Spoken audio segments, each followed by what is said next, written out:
선량한 마음으로 주님을 생각하고 순수한 마음으로 그분을 찾아라. 성부와 성자와 성령의 이름으로 아멘. 주님, 이제 주님을 만나려 합니다. 당신의 말씀을 들려주시고 당신의 말씀을 보여주시고 당신의 말씀을 만지게 해주십시오. 저를 보시는 주님의 기쁨을 느끼게 해주십시오. 저와의 만남을 기뻐하시는 우리 주 예수 그리스도를 통하여 비나이다. 아멘. 여호야다와 요아스 역대기하 23장. 그러나 7년째 되던 해에 여호야다는 용기를 내어 여로함의 아들 아자리야, 여호하난의 아들 이스마엘, 오벳의 아들 아자리야, 아다야의 아들 마아세야, 지그리의 아들 엘리사밧 등과 내통하였다. 이들은 모두 백인 대장이었다. 그들은 유다 전국을 돌아다니며 유다 모든 성읍에 사는 레위인과 이스라엘 각 가문의 어른들을 모았다. 예루살렘에 도착한 이들 온 회중은 하느님의 성전에서 왕과 계약을 맺었다. 여호야다가 그들에게 말하였다. 보아라, 여기에 왕세자가 계시다. 야훼께서 다윗의 후손을 두고 하신 말씀을 따라 이분을 왕으로 모셔라. 이제 너희는 이렇게 하여라. 안식일에 근무하는 너희 사제와 레위인들 가운데 3분의 1은 현관문을 지키고 다른 3분의 1은 왕궁을 지키며 나머지 3분의 1은 성문을 지키고 일반 백성은 야훼 성전 뜰에 모여라. 아무도 야훼 성전 안으로는 들어가지 못한다. 거기에는 사제들과 그들을 돕는 레위인들만이 들어갈 수 있는 곳이다. 그들은 성별된 사람이므로 들어갈 수 있다. 일반 백성은 모두 야훼께서 분부하신 규례를 지키도록 하여라. 누구든지 성전으로 들어가려는 자는 죽여라. 레위인들은 각자 무기를 들고 임금님을 호위하여라. 어디로 가시든지 임금님 곁을 떠나지 말아라. 레위인들과 온 유다인들은 사제 여호야다의 명령을 따랐다. 사제 여호야다가 모든 반에 비상근무령을 내렸기 때문에 장군들은 안식일 근무반과 안식일 비번반을 모두 출두시켰다. 사제 여호야다는 다윗 왕이 하느님의 성전에 마련해둔 창과 긴 방패, 둥근 방패를 백인 대장들에게 나누어 주었다.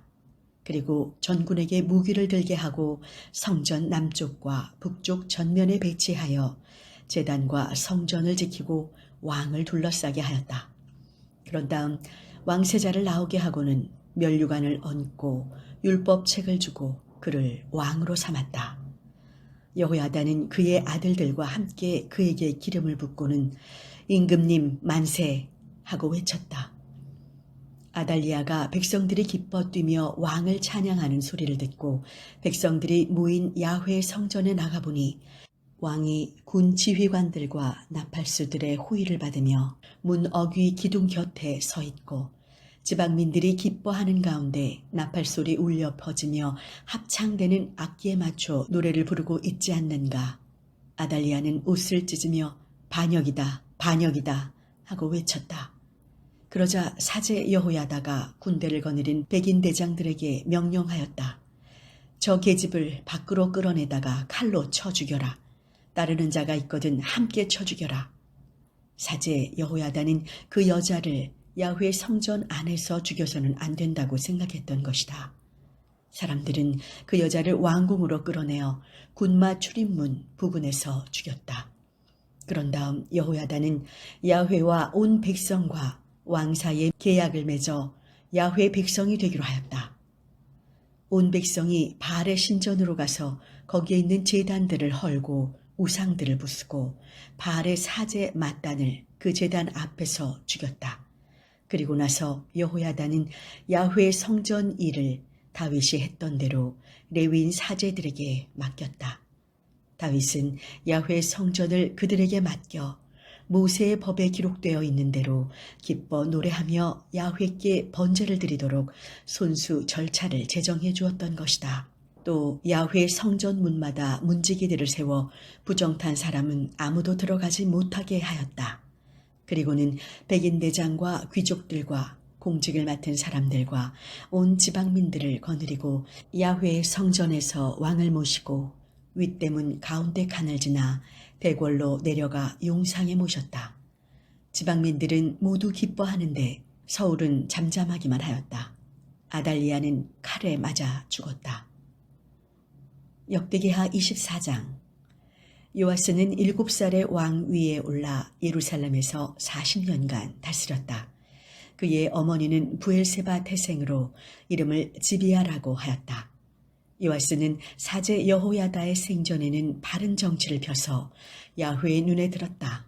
요아스는 사제 여호야다가 간택해 올린 두 아내에게서 아들, 딸을 낳았다. 얼마 뒤에 요아스는 야훼의 성전을 보수할 마음이 생겨서 사제들과 레위인들을 모아놓고 지시하였다.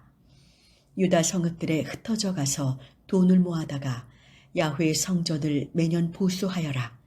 지체하지 말고 수행하여라. 그러나 레위인들은 서두르지 않았다.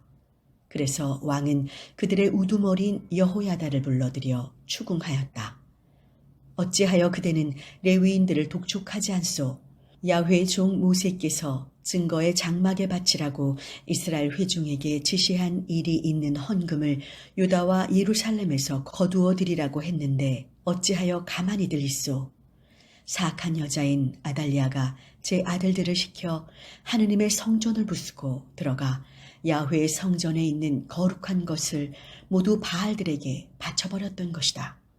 왕은 명령을 내려 괴 하나를 야훼의 성전 문 밖에 놓게 하고 유다와 예루살렘에 선포하여 광야에서 하느님의 종 모세가 이스라엘 백성에게 바치라고 한 헌금을 가져다 바치게 하였다. 관리들과 백성은 모두 즐거운 마음으로 헌금을 가지고 와서 괴가 차도록 바쳤다. 레위인들이 그 괴를 왕궁 사무실에 가져다가 돈이 가득 차 있는 것을 보이면 왕의 비서와 대사제 대리가 와서 괴를 비우고 그 괴를 제자리에 도로 갖다 두었다. 이렇게 날마다 계속하여 많은 돈을 모았다. 왕과 여호야다는 그것을 야훼 성전 공사 감독에게 넘겨 석수와 목수를 고용하여 야훼의 성전을 복원하고 쇠나 노쇠를 다루는 대장장이도 고용하고 야훼의 성전을 보수하게 하였다. 감독들의 지시를 따라 성전 복원 공사는 진전되어 도본대로 하느님의 성전이 튼튼히 서게 되었다. 일이 끝난 뒤에 남은 돈을 왕과 여호야다에게 바치니 그것으로 번제를 드리며 예배할 때에 쓰는 야훼의 성전 기구들, 그릇, 잔 등 금은 기구들을 만들었다. 여호야다가 죽을 때까지 야훼의 성전에서 번제를 드리는 일이 중단되지 않았다. 여호야다는 130년 살고 나이 많아 죽었다. 하느님을 섬기고 성전을 보살펴서 이스라엘에게 복될 일을 하였다고 해서 사람들은 그를 다윗성 왕실 묘지에 모셨다. 여호야다가 죽은 뒤에 유다 고관들이 왕 앞에 나와 엎드리니 그때부터 왕은 그들의 말을 듣게 되었다. 그들은 선조들의 하느님 야훼의 성전을 찾지 아니하고 아세라 묵상과 돌 우상을 섬겼다. 이 죄 때문에 하느님의 진노가 유다와 예루살렘에 내리게 되었다. 야훼께서 그들을 당신께로 돌아오게 하시려고 예언자들을 보내시어 타이르셨지만 사람들은 그 소리를 귀담아 듣지 않았다. 여호야다의 아들 사제 지가리야가 하느님의 영에 사로잡혀 백성들 앞에 나서서 말하였다.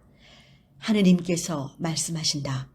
어찌하여 너희는 야훼의 계명을 어기느냐? 그리하여 만사를 그르치느냐? 너희가 야훼를 버렸으니 야훼도 너희를 버리리라. 그러자 사람들은 한 덩어리가 되어 왕명을 따라 그를 야훼 성전 마당에서 돌로 쳐 죽였다. 요아스 왕은 여호야다에게 입은 은덕을 저버리고 그의 아들을 죽였던 것이다. 지가리야는 죽으면서 외쳤다. 야훼께서 굽어보시고 갚으시리라. 그 해가 바뀔 무렵에 시리아군이 요아스를 치러 왔다. 그들은 유다와 예루살렘에 이르러 군대 지휘관들을 다 죽이고 닥치는 대로 약탈하여 다마스커스에 있는 저희 왕에게 보내었다. 침입군 병력은 많지 않았지만 야훼께서는 이 백성이 자기네 선조의 하느님인 당신을 저버린 일을 못마땅하게 여기시어 그토록 많은 대군을 적군에게 맡기셨던 것이다. 시리아군은 요아스에게 심한 상처를 입히고 물러갔다. 그의 신하들은 그가 여호야다의 아들 즈가리야 사제를 죽인 일에 반감을 품고 반란을 일으켜 침상에 누워있는 그를 죽였다. 그리고는 다윗성 안에 안장하면서도 왕실 묘지를 쓰지는 않았다. 그에게 반란을 일으킨 사람은 암몬 여인 시므앗의 아들 자밧과 모압 여인 시므릿의 아들 여호자밧이었다. 그의 아들들 이야기, 그를 쳐서 이르신 하느님의 많은 말씀, 하느님의 성전을 재건한 일들이 왕조 역사서에 기록되어 있다. 그의 아들 아마지야가 뒤를 이어 왕 위에 올랐다. 역대기하 25장. 아마지야는 25세 왕 위에 올라 예루살렘에서 29년간 다스렸다. 그의 어머니는 예루살렘 출신으로 이름은 여호앗단이라 하였다. 그는 마음을 다 쏟지는 못했지만 야훼의 눈에 들도록 바른 정치를 폈다. 그는 왕권이 튼튼하게 되자 부왕을 죽인 신하들을 처형하였다. 그러나 그 아들들은 죽이지 않았다. 그는 모세의 법전에 기록되어 있는 야훼의 명령을 따랐던 것이다. 자식의 잘못 때문에 아비를 죽이지 못하고 아비의 잘못 때문에 자식을 죽이지 못한다. 죽을 사람은 죄 지은 바로 그 사람이다. 아마지야가 유다의 소집령을 내려 온 유다 장정과 베냐민 장정을 천인대장, 백인대장 아래 가문별로 세우고 점검하니 20세 이상 되는 사람으로서 창과 방패를 쓸 수 있는 장정이 30만 명이나 되었다. 그는 또 은 100달란트를 주고 이스라엘에서 날랜 군인 10만 명을 사왔다. 그러자 한 하느님의 사람이 와서 이렇게 말하였다. 임금님, 이스라엘 군을 거느리고 출동하지 마십시오. 야훼께서는 이스라엘 사람들, 이 모든 에브라임 족속들과는 함께 가지 않으십니다. 이 사람들이 나간다면 임금님께서 아무리 용감하게 싸우셔도 하느님께서는 임금님을 원수 앞에서 패하게 하실 것입니다. 하느님께서는 도와주실 수도 있으시고 넘어뜨리실 수도 있으십니다. 아마지야가 그 하느님의 사람에게 물었다. 그러면 이스라엘 부대에게 준 100달란트는 어떻게 하면 좋겠소? 하느님의 사람이 대답하였다. 하느님께서는 그보다 더 큰 것을 주실 수 있으십니다. 아마지야는 에브라임에서 데려온 부대를 갈라내어 제고장으로 돌려보내었다. 그들은 화가 나서 유다 나라에 큰 앙심을 품고 제고장으로 돌아갔다. 아마지야는 용기를 내어 군대를 거느리고 소금 골짜기로 가서 세일 사람 10,000명을 쳐 죽이고 10,000명을 사로잡아 바위 꼭대기로 끌고 올라가 그 바위 꼭대기에서 내리쳐 모두 박살내 죽였다. 그러는 동안 아마지야가 전장으로 데리고 가지 않고 돌려보냈던 부대는 사마리아에서 베토론에 이르기까지 온 유다 성읍들을 털었으며 그 가운데서 3,000명이나 쳐 죽이고 물건을 많이 약탈해 갔다. 아마지야는 에돔 사람들을 치고 돌아온 다음 세일 사람들이 섬기는 우상들을 가져다가 신으로 모시고 그 앞에 분향하며 예배하였다. 그 때문에 야훼께서는 아마지야에게 크게 노하시어 예언자를 보내셨다. 이 우상들은 제 백성을 임금님의 손에서 건져내지도 못했는데 이 우상들에게 복을 빌다니 어찌된 일입니까? 예언자가 이렇게 말을 꺼내는데 왕은 내가 언제 왕의 고문이 되었더냐 하면서 호통을 쳤다. 입을 닥쳐라. 맞아 죽고 싶으냐? 예언자는 하려던 말을 중단하고 이렇게 말하였다. 알겠습니다. 임금님께서 이런 일을 하시고도 소인의 충고를 듣지 않으시는 것을 보니 하느님께서 임금님을 멸하시기로 결정하신 모양입니다. 유다왕 아마지야는 수하 사람들과 의논하고 이스라엘 왕 여호아스에게 사람을 보내어 싸움을 걸었다. 여호아스는 여호아하스의 아들이요 예후의 손자였다. 이스라엘 왕 여호아스는 유다 왕 아마지야에게 다음과 같은 회신을 보냈다.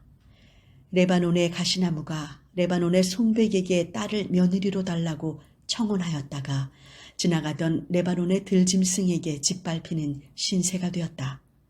그대는 에돔을 쳐 이겼다고 하여 목에 힘을 주고 우쭐거리는데 혼자 집안에 머물러 있으라. 어찌하여 그대의 신세와 유다의 운명을 망치려고 스스로 설치는가. 그러나 아마지아는 그 말을 들으려 하지 않았다. 에돔의 우상들에게 복을 비는 것을 보시고 하느님께서는 그들을 적군의 손에 붙이시기로 결정하셨던 것이다. 그리하여 이스라엘 왕 여호와스는 유다 영토인 벳세메스로 진군하여 거기에서 유다 왕 아마지아와 맞붙었다. 유다군은 이스라엘군에게 패하여 제각기 자기 집으로 도망쳤다. 이스라엘 왕 여호와스는 벳세메스에서 아하지야의 손자이며 요아스의 아들인 유다 왕 아마지야를 사로잡아 예루살렘에 돌아왔다. 그는 에브라임 성문과 모퉁이 성문 사이 성벽을 400척이나 헐고는 하느님의 전에서 오베데돔이 맡고 있는 금, 은과 세간을 모두 털고 왕실 창고도 털고 사람들을 볼모로 잡아 사마리아로 돌아갔다. 유다 왕 요아스의 아들 아마지야는 이스라엘 왕 여호아하즈의 아들 여호아스보다 15년을 더 살았다. 아마지야의 나머지 역사는 처음부터 끝까지 유다 왕조실록과 이스라엘 왕조실록에 기록되어 있다. 아마지야가 야훼를 배반한 후에 예루살렘에서 반란이 일어났다. 아마지야는 라기스로 도망하였으나 반란군은 라기스에 사람을 보내어 거기에서 그를 죽였다. 그러나 그의 시체는 말에 실어 예루살렘으로 모셔다가 다윗 성에 있는 왕실 묘지에 안장하였다. 성당 건축을 위해 기도합시다. 전능하신 하나님, 우리가 성전을 짓는 동안 마음의 성전을 견고하게 하는 시간이 되게 하소서. 눈에 보이는 건물이 하나씩 세워질 때마다 우리의 심령 안에 견고한 믿음의 벽돌이 하나하나 쌓는 정성이 모이게 하소서. 우리가 짓는 성전은 마음의 성전이 모여서 안식처가 되게 하시고 그리스도를 주님으로 고백하는 거룩한 성전이 되게 하소서.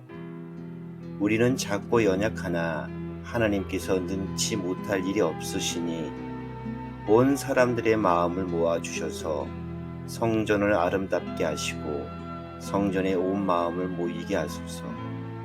주님의 자비와 평화가 쌓여짐을 확인하게 하소서. 우리는 소망합니다. 우리의 마음의 성전이 어려움을 맞이해도 흔들리지 않으며 고통 가운데도 평화와 사랑을 고백할 수 있기를 바랍니다. 그리하여 어려운 가운데 있는 이들에게 넓은 품을 내어주어 쉴 수 있는 성전이 되게 하소서. 우리의 전부이신 예수 그리스도 이름으로 기도하나이다. 아멘.